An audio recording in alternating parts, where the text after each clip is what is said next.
أعوذ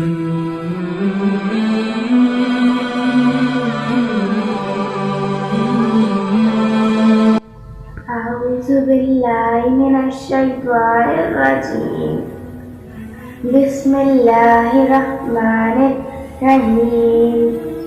السلام علیکم، کیسے ہیں آپ سب لوگ؟ امید کرتی ہوں آپ سب لوگ ٹھیک ہوں گے۔ اللہ تعالیٰ آپ لوگوں کی پریشانیاں دور فرمائے، جو بیمار ہیں انہیں صحت کاملہ عطا کرے۔ آؤ چلتے ہیں آج کی حدیث کی طرف۔ گھروں کو شیطانی اثرات سے محفوظ رکھیں۔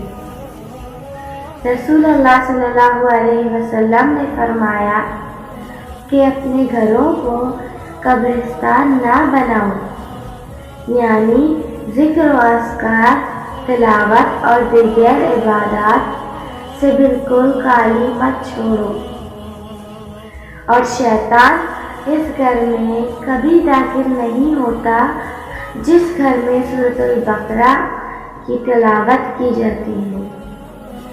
ایک اور حدیث میں نبی کریم صلی اللہ علیہ وسلم نے ارشاد فرمایا، جب تم اپنے گھر میں داخل ہو تو 2 رکعتیں نماز پڑھ لیا کرو، یہ 2 رکعتیں تمہیں اندرون خانہ برائی سے محفوظ رکھیں گی۔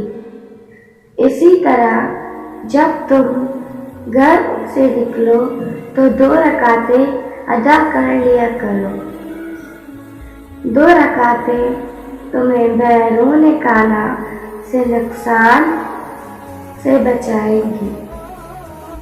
اللہ تعالیٰ ہمیں ان حدیثوں پر عمل کرنے کی توفیق عطا فرمائے۔ ملتے ہیں اگلی ویڈیو میں، تب تک کے لیے اللہ حافظ۔